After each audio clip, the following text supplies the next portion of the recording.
ओकारं बिन्दुसंयुक्तं नित्यं ध्यायन्ति योगिना कामदं मोक्षदं चैव ओंकाराय नमो नमः। अविरल शब्दगणोग्र प्रक्षाल्य सकलभूतलमलकलङ्कः मुनिशोभातीर्था सरस्वती हरतु नो दुरितम्। अज्ञानतिमिरान्धानां ज्ञानाञ्जनशलाकया चक्षुर्मीलितं येन तस्मै श्रीगुरुवे नमः। परम गुरुभ्यो नमः। परम्पराचार्यगुरुभ्यो नमः। सकलकलशविध्वंसकं श्रीशां परिवर्धकं धर्मसम्बन्धकं भव्यजीवनाविधिबोधिकारकम् इदं शास्त्रं श्रीतोताख्यरुतानां ध्येयम्। अस्य मूलग्रन्थकर्तारः श्रीसर्वज्ञदेवा तदुत्तनग्रन्थकर्तारः श्रीगणधरदेवा प्रतिगणधरदेवा तेषां वचनानुसारमासाद्य श्रीमद् आचार्य गुरुवर श्री विद्यासागर जी विरचितं मंगलम भगवान वीरो मंगलम गौतमो गणी मंगलम कुंद कुंदार्यो जैन धर्मोस्तु मंगलम सर्वमंगलमांगल्यं सर्वकल्याणकारकं प्रधानं सर्वधर्माणां जैनं जेतोशासनं कोटिशतं द्वादशैव कोटो लक्षाणि शीतस्तदिकानि चैव पञ्चाशदष्टोत्तरसहस्रसङ्ख्येमेतच्छतं पञ्चपदं नमामि।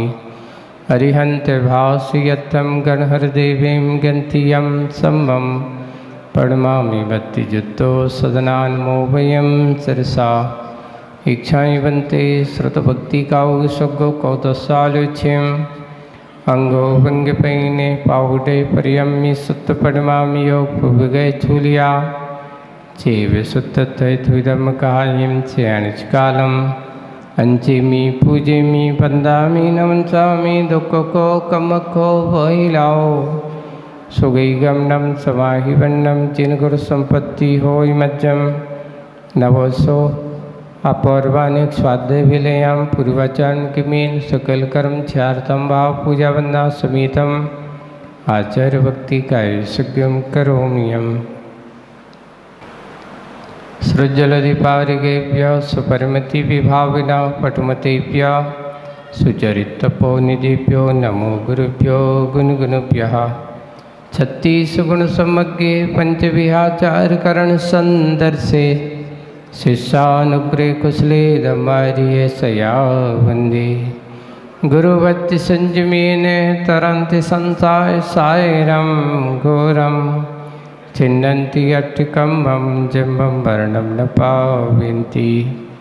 हे नित्यं व्रतमन्ते होमि निरता ध्यानाग्निहोत्राकुला षट्कर्मा विरतास्तपोदनदना साधुक्रिया साधवा शीलप्रावरणा गुणप्रहरणा चंद्रार्किते ज्योतिकः मोक्षद्वारिकपाटपाटनविटा पीनन्तु मां साधवा। गुरुवापान्तनो नित्यं ज्ञानदर्शननायकः चारित्राणो गंभीरा मोक्षमारोपदेशिका इच्छाएं बनते आयुर्भक्ति काउ सगो कौतसालुच्छिम समनान समदस संचर जित्ताणम पंचव्याचानम आर्यानम आराधि सदनानोपदेशानम वज्रयानम तिर्गुलपानरयानम सभ्यसावनम सेयनिचकालम अंचेमी पूजेमी वंदामी नमंसामी दुःखको कमको वहिलाओ सुगैगमनम समाहिवन्नम जिन गुण संपत्ति हो मज्जम। मंगलाचरण के रूप में महामंत्र नमोकार। नमो अरिहंताणं नमो सिद्धाणं नमो आयर्याणं नमो वज्रायाणं नमो लोये सव्यसाहूणम्। बोलो शासन नायक भगवान महावीर स्वामी की, मूल नायक देवादिदेव 1008 श्री शंभुनाथ भगवान की, परम पूज्य आचार्य गुरुवर श्री विद्यासागर जी महाराज की, आचार्य श्री समय सागर जी महाराज की, 3 कम 9 करोड़ मुनिराजों की, अहिंसा परमो धर्म की, मुनि श्री 108 अजित सागर जी महाराज की, मुनि श्री निराग सागर जी महाराज की, एलख श्री 105 विवेकानंद सागर जी महाराज की। भव्य पिपासु बैठे हुए हैं, मन में जिज्ञासाएं सबके मन में हैं। भगवान की दिव्य देशना सुनने के इच्छुक हैं, पर कोई समझाने वाला नहीं था। पूज्य आचार्य श्री एक बार बहुत अच्छी बात कही थी उन्होंने कि ये बताओ अपन ऐसा क्यों कहते हैं कि भगवान की दिव्य ध्वनि नहीं खरी होगी 66 दिन तक। ऐसा तो हो सकता है कि दिव्य ध्वनि तो खरी होगी, लेकिन उस दिव्य ध्वनि को समझने वाला नहीं था, उसको ग्रहण करने वाला नहीं था। और जैसे ही वो आए, हमें पता चला कि भगवान की दिव्य ध्वनि में हमें ये कहा गया, भगवान जिनके शासन काल में हम हैं, ऐसे उनके शासन काल में भगवान की वाणी को झेलने का कार्य प्रथम गणधर उनके इंद्रभूति बने, जिनका नाम गौतम गणधर था। इंद्रभूति का पूर्व नाम क्या था?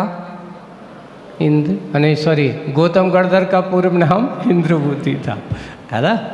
लेकिन गणधर बनते ही उनका गौतम, आचार्यों ने लिखा है, गौतम शब्द की व्याख्या की है उन्होंने। गौ का अर्थ होता है जिनके अंदर प्रकाश, या ये कहो जहाँ तमह गौ, जिनके अंदर का अंधकार, अज्ञान, अहंकार चला गया, उसका नाम गौतम था। ऐसे एक समय वही इंद्रभूति बड़े मान अभिमान ज्ञान मद की में ऐसा घूमा करते थे, लेकिन जैसे ही भगवान के उस दिव्य स्वरूप को देखा, समुसण के वैभव को देखते ही सारा मान अभिमान दूर हो गया, उनका ज्ञान रूपी अंधकार दूर हो गया। और वे गौतम गणधर किसी से पूछा नहीं कि मैं दीक्षा ले रहा हूँ, जाकर के भगवान के सामने बड़ी बड़ी जटाओं का पंचमुष्टि केस, अच्छे केस लॉन्च किए और बस सारा अंडांबर छोड़ छाड़ करके दिगंबर स्वरूप में भगवान के चरणों में बैठ जाते हैं।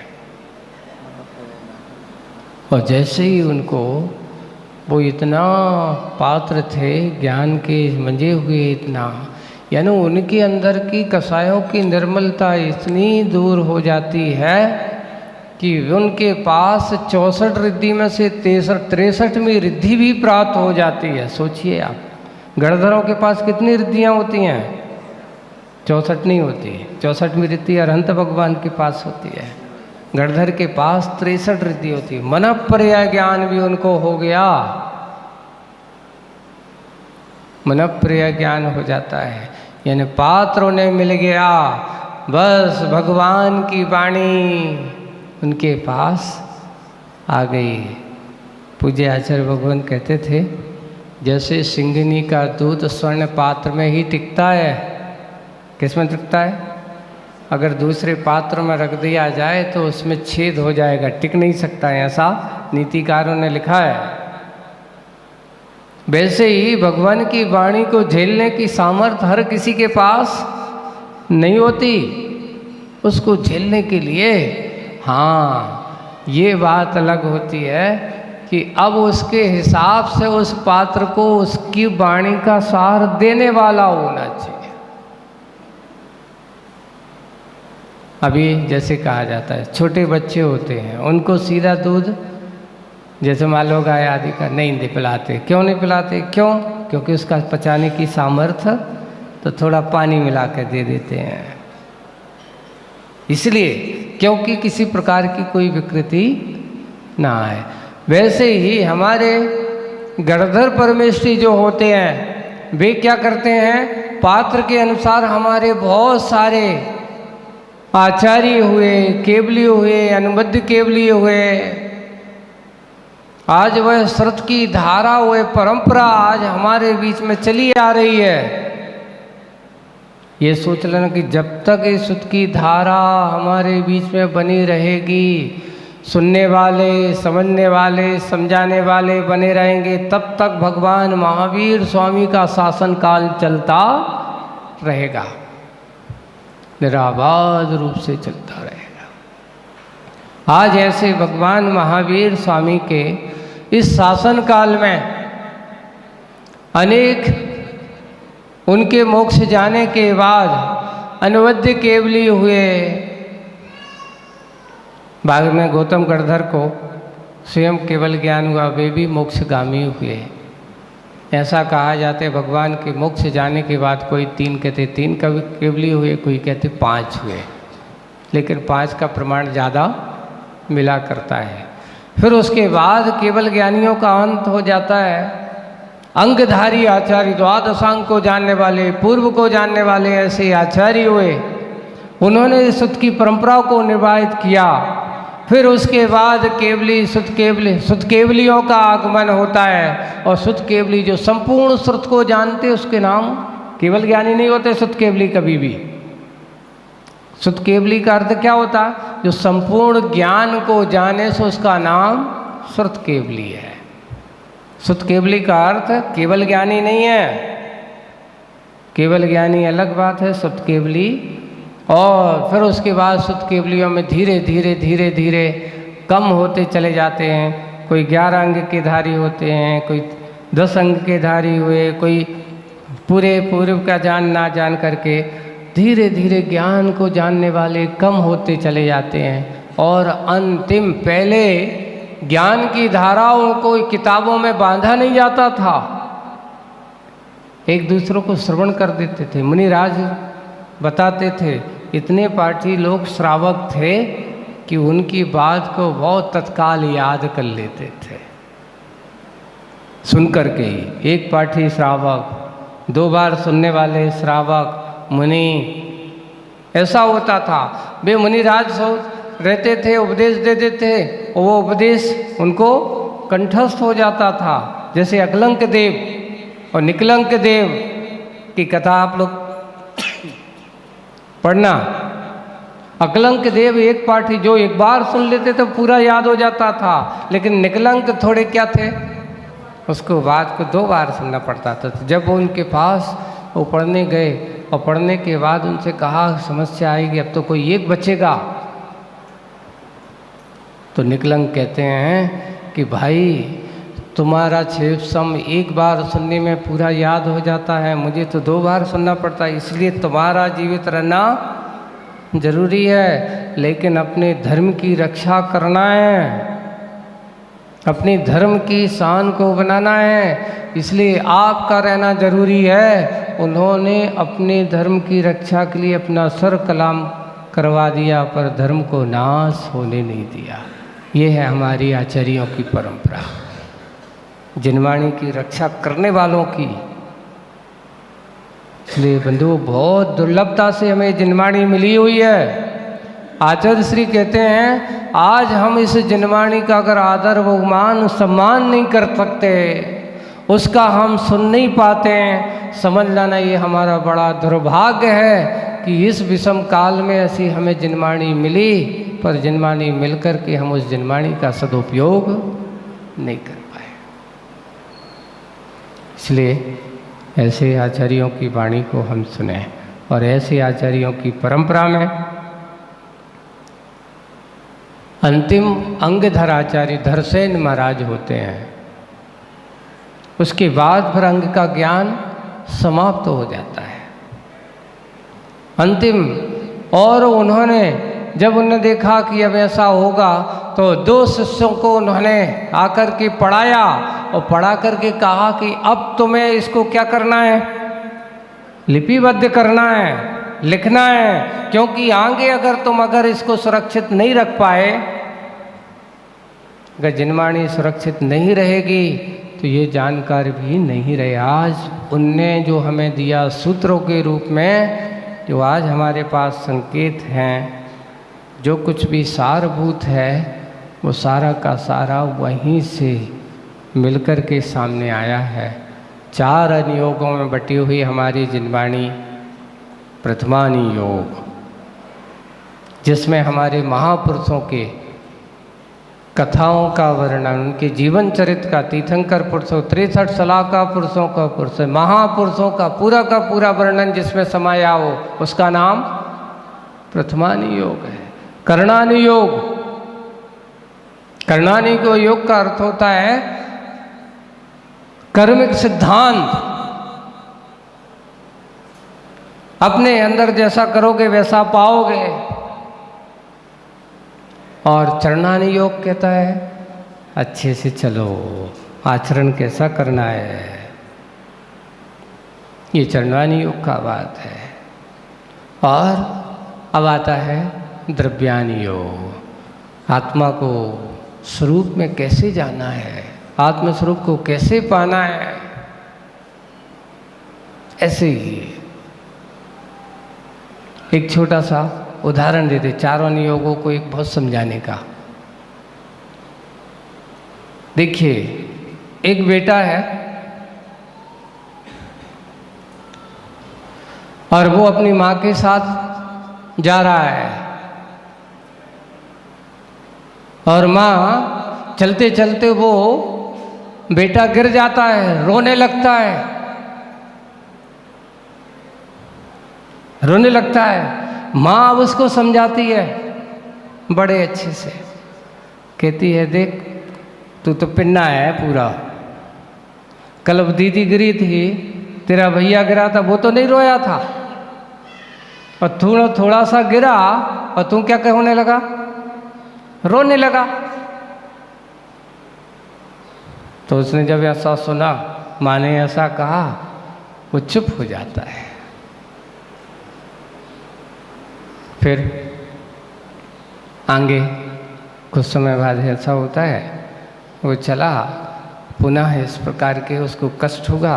माँ ने उसने कहा, फिर भी नहीं माना, फिर भी कह रहा है मुझे लग गया है, मुझे ऐसा हो रहा है, वैसा हो रहा है। तो वो कहता है तुमने लगता है कल किसी को गिराया था, किसी को तुमने गिराया होगा,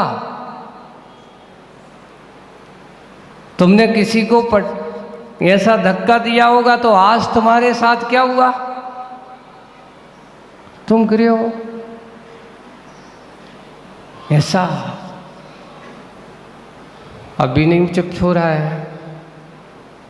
माँ कहती है बेटा कभी किसी के बारे में बुरा मत सोचो,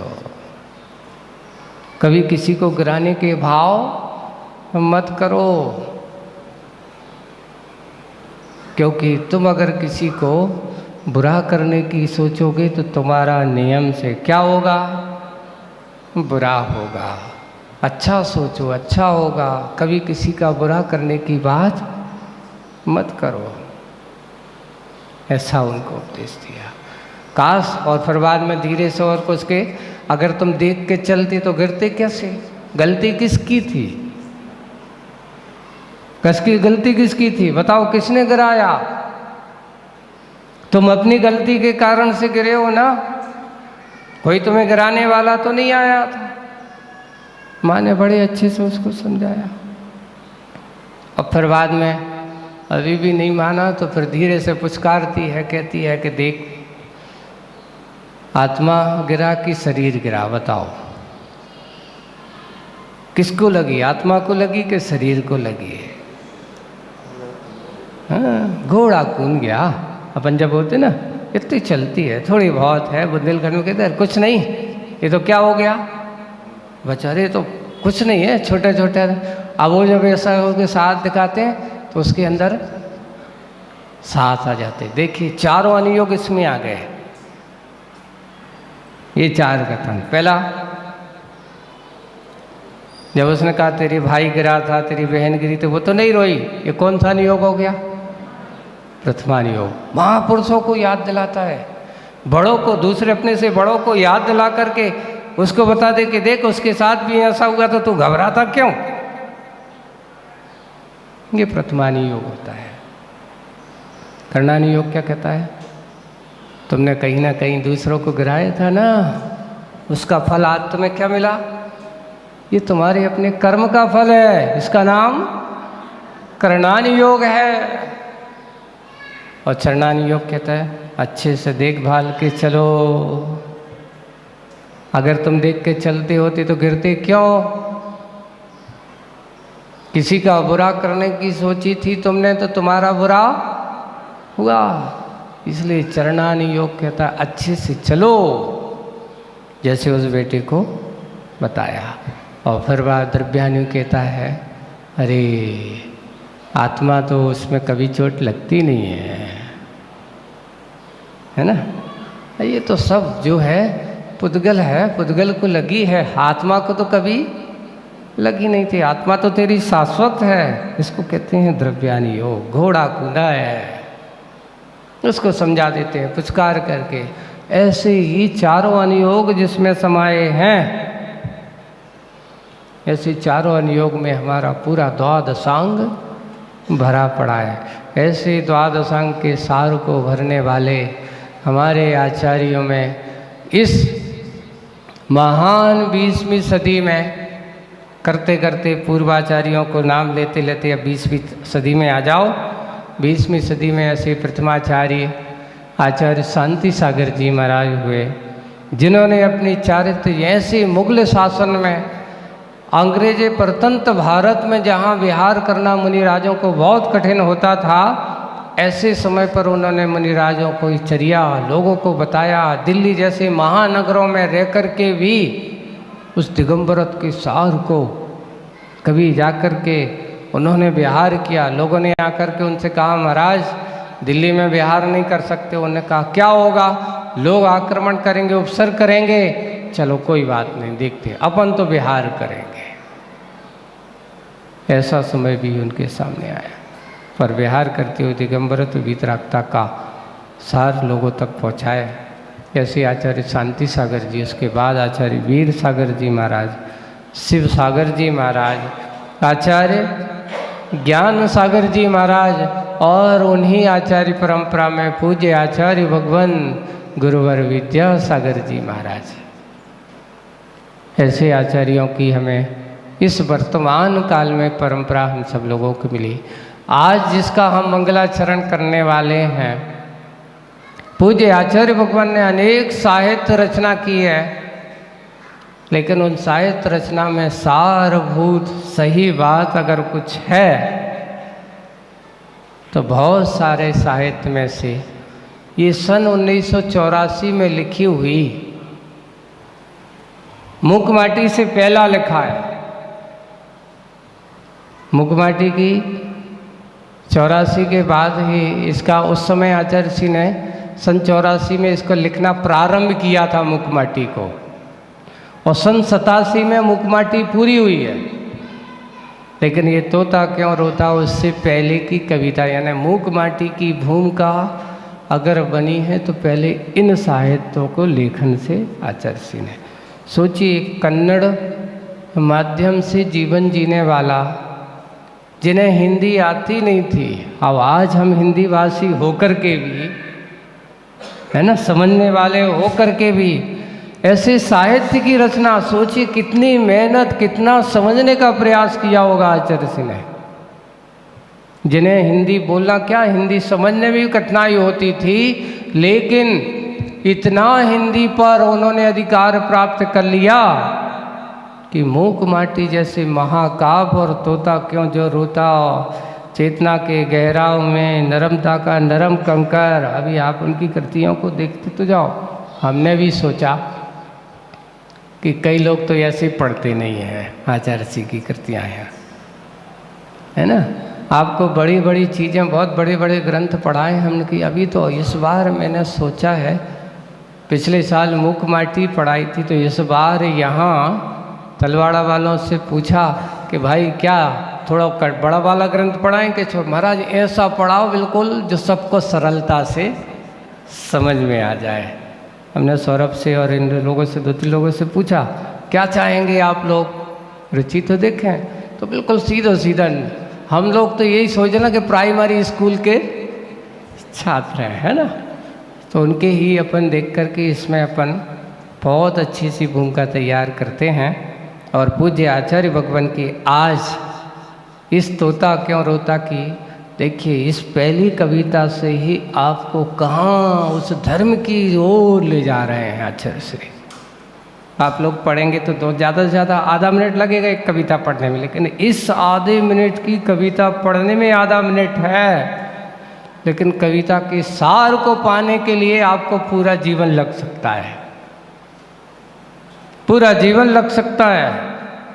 चलते हैं आज प्रथम कविता, आज मंगलाचरण के रूप में अपन उसको करते हैं। क्या बोलते हैं आचार्य श्री। पहली है नयन नीर। नयन नीर का शब्द क्या होगा, आंखों का आंसू। अब वो आचार्य श्री ने कौन सी कल्पना की है नयन नीर से, है ना। देखिए एक आंखों का पानी जैसे आना बहुत सरल है। एक बार की बात है, आचार्य श्री ने कहते हैं आज के समय में आदमी के मन में थोड़ी सी खेद खिन्नता होती, फट से जाकर के आंखों से क्या हो जाता है, पानी गिर जाता है, आंसू आ जाते हैं, रोने लगते हैं। नैन सस्ते, नैन का नीर सस्ता नहीं है, लेकिन हम बहुत सस्ता बना देते हैं। अब यहाँ आचार्य जी कौन से नयन नीर की बात कर रहे हैं, तो पढ़ते हैं। प्रभु के प्रति किसमें, प्रभु के प्रति किसमें, इसमें, किसमें, इसमें प्रीति का वास है, यानी अपने आप में, या किसमें, दूसरे में, अपने प्रीति का वास है, प्रतीति पास है। प्रतीति का अर्थ है इच्छा, प्रतीक्षा। प्रतीति का अर्थ क्या, प्रतीति का अर्थ है प्रतीक्षा, इंतजार, जैसे अपन करते हैं। प्रतीति पास है, पर्याप्त है, यह पर्याप्त है यह। अब इसकी नयन ज्योति चली भी जाए, आँखों की अगर नयन ज्योति यानी रोशनी चली भी जाए, कोई चिंता नहीं। आँखों की रोशनी चली भी जाए, कोई चिंता नहीं। कहीं ऐसा ना हो, सोचिए, कहीं ऐसा ना हो कि प्रभु स्तुति से पूर्व, प्रभु नुति से पूर्व। देखिए स्तुति यानी भगवान का गुणगान, नुति यानी नमस्कार। नुति का अर्थ क्या, झुक करके भगवान के चरणों में नमस्कार, इसका नाम नुति यानी झुकना। कहीं ऐसा ना हो कि प्रभु की स्तुति से पूर्व, प्रभु नुति से पूर्व इसके करुणा नयनों में नीर कम पड़ जाए। आपके करुणा नयन, कौन से नयन की बात कही जा रही है। इतना पूरी कविता का सार मात्र इन शब्दों में भरा पड़ा है। कभी किसी दुखी को देख कर के तुम्हारे मन में दया का भाव नहीं आया, तो ऐसा व्यक्ति कहा अंधा होना ठीक है। देख करके भी आदमी किसी के दुख को ना देख सके, यानी उसके अंदर करुणा के भाव का जन्म ना हो सके तो धर्म होकर के भी तुम्हारे पास धर्म नहीं है। हम धर्मात्मा हैं, किसके बारे में, कहाँ, कौन सा धर्मात्मा है? सबसे पहले अपने के प्रति अगर करुणा का भाव नहीं है तो वो भलाई घंटों पूजन कर लो। उसने क्या किया? इस थाली का उस थाली में ही द्रव्य डाला है, धर्म की आराधना नहीं की है। धर्म की आराधना तो वही है कि अपने से पहले किसी को दुख ना पहुँचे। दया धर्म की बात करने वाला ही सच्चा धर्म है। यानी आज की कविता का सार यही है कि अगर हमारे मन में करुणा का भाव नहीं है तो हमारी भगवान की स्तुति करना, भगवान के चरणों में झुकना सब बेकार है। भगवान के चरणों की स्तुति और भगवान के चरणों का प्रणाम, उनके चरणों में प्रणाम, इसके लिए ऐसा ना हो, कहीं ऐसा ना हो वो कल्पना की रहे हैं आचार्य जी, भला ही आँखों की ज्योति चली जाए, भगवान मुझे मंजूर है आपकी स्तुति के पूर्व, आपके चरणों की नमोस्तु करने के पूर्व मैं क्या चाहूँगा? इस जीव के करुणा के नयनों से नीर ना चला जाए। करुणा भाव हम सबके प्रति बना रहे, कम ना पड़ जाए, जितना बन सकता है उस नीर को अपने जीवन में बनाए रखिए, करुणा भाव बनाए रखिए। करुणा भाव वह होता है जो किसी जीव के कष्ट को देख करके आपके मन में, आपके हृदय में कांपने लगे, है ना। और किसी के ये भावना होने कि भगवान कोई दुखी ना हो। श्रावक अगर सुबह से या भगवान की भक्ति करता है, भगवान की भक्ति करने के बाद आपको क्या संकल्प करते हो? आज का समय अपना हो गया है, मैं आपको कल बताऊंगा, यानी कल नहीं कह रहा हूँ, अगले, अब ये मत कह दे कि कल क्या होगा, अभी नहीं, आगे जब भी मौका आता है आगे आपको बताता हूँ कि आपकी पूजन करने के बाद आपके क्या संकल्प होना चाहिए, आपकी क्या भावना होना चाहिए और भावना कैसी होना चाहिए उसकी बात समझेंगे बाद में। आज बस इतना ही। समय समय पर उस आत्मा के बारे में आज कहा कि भगवान मुझे आपकी नमोस्तु पूजन करने के पहले मैं चाहूँगा कि कहीं मेरे अंतरंग के हृदय की करुणा का नीर कम ना हो जाए, वो भरे रहेगा तो हमारी नीर, हमारा भाव ही समझ लें। इतना ही कहते हुए विराम।